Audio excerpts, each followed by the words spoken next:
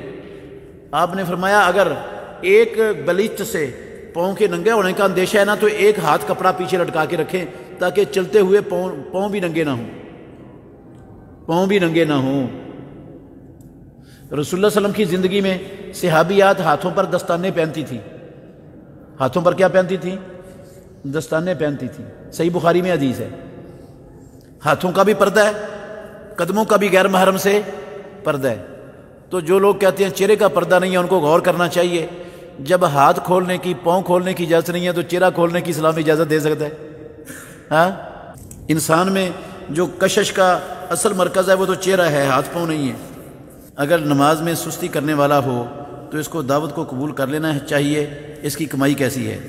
بھئی دعوت کو قبول کر سکتے ہیں آپ اس کی، لیکن اس کو نماز میں سستی چھوڑنے کی دعوت دیں ضرور۔ یہ نہیں کہ کھانا کھا کر اس کے گھر میں آ جائیں اور وہ نماز میں سستی کرتا ہے تو آپ اس کو جو ہے نا پی ہی جائیں، اس کو نصیحت ہی نہ کریں، سمجھائیں ہی نہ، یہ غلط ہے، یہ غلط ہے۔